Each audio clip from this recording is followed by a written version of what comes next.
करेंगे महात्मा ज्योतिबा फुले के बारे में। उनका जन्म 11 अप्रैल 1827 को पुणे में हुआ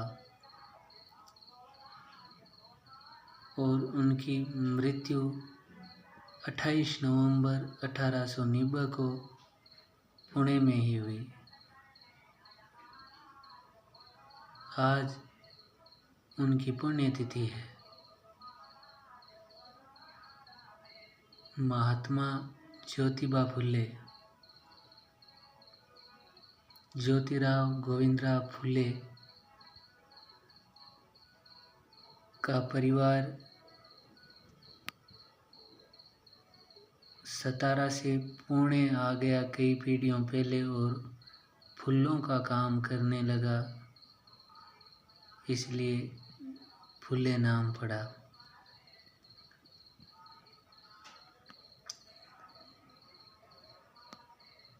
ज्योतिराव फुले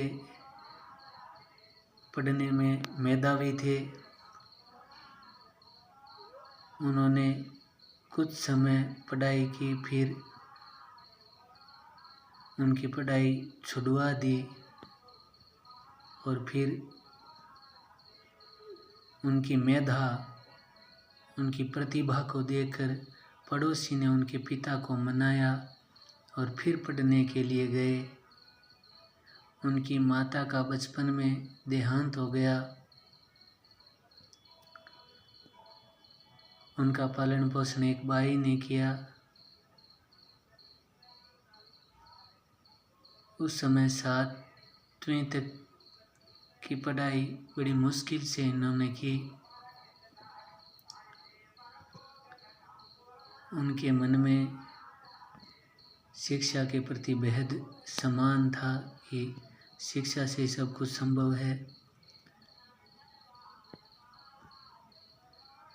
ये महिला शिक्षा के प्रखर समर्थक थे। इन्होंने 1848 में पहला महिला विद्यालय खोला। कुछ समय तक इन्होंने खुद पढ़ाया। फिर उन्होंने अपनी पत्नी सावित्रीबाई फुले को पढ़ाकर उस विद्यालय के लिए नियुक्त किया। पहली महिला अध्यापिका सावित्रीबाई फुले बनी। उन्होंने 1852 तक 3 विद्यालय स्थापित कर दिए। फिर वो विद्यालय धन अभाव की कमी के कारण और 1857 के स्वतंत्रता संग्राम के कारण बंद हो गए। फिर भी उन्होंने शिक्षा की अलख जगाना जारी रखा और वो लोगों को पढ़ाते रहे।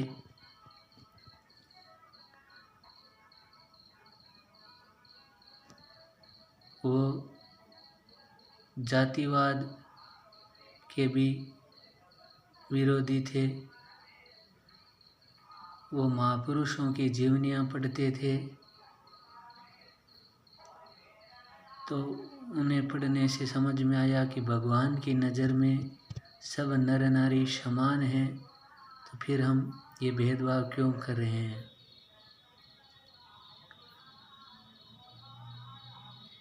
एक बार वो अपने उच्च जाति के मित्र के यहाँ शादी समारोह में गए, तो वहाँ उस मित्र के रिश्तेदारों ने उनका अपमान किया। उस अपमान से व्यथित होकर ज्योतिबा फुले ने जाति को ख़त्म करने की सौगंध खाई।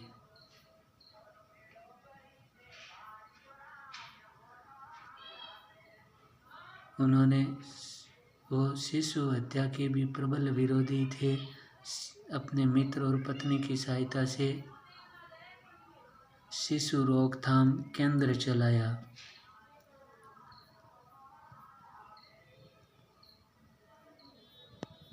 वो बाल विवाह विरोधी थे। वो जब पढ़ाने का कार्य कर रहे थे तो बहुत सी बाधाएं आई। वो पति पत्नी आगे बढ़ते रहे, सबको पढ़ाते रहे।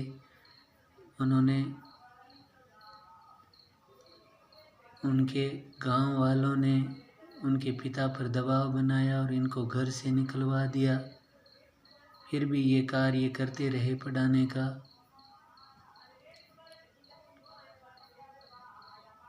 इन्होंने प्रण किया कि ये समाज में बदलाव लाकर ही रहेंगे।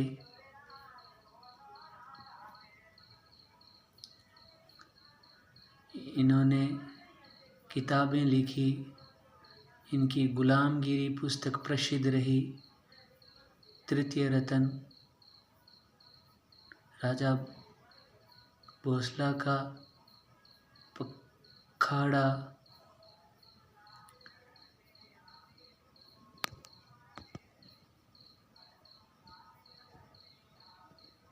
और भी पुस्तकें इन्होंने लिखी।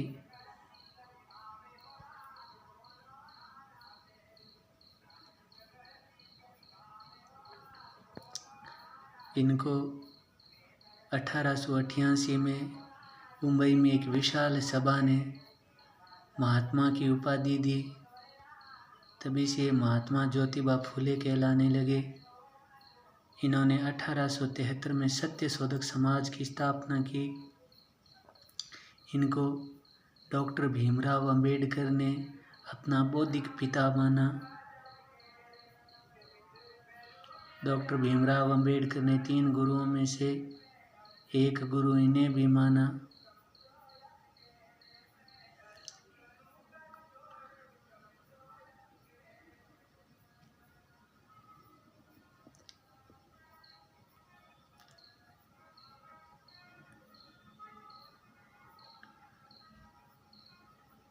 महात्मा ज्योतिबा फुले ने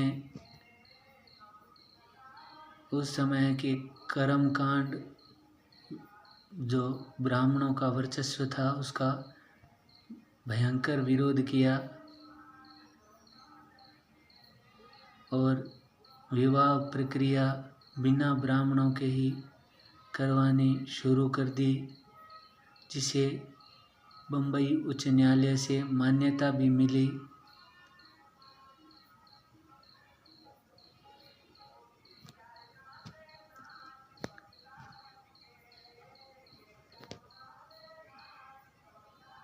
इन्होंने महसूस किया और सबको बताया कि दलित और महिला का उत्थान शिक्षा से ही संभव है, ज्ञान से ही संभव है।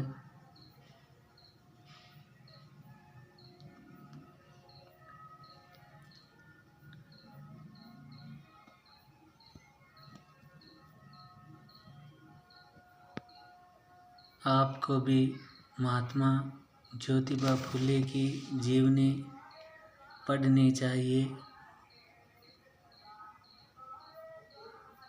और समाज में ऐसे बदलाव लाने वाले कैरेक्टर को पढ़ने से हमारे भीतर भी बदलाव महसूस होता है। धन्यवाद। आप चैनल को लाइक, सब्सक्राइब और कमेंट करें।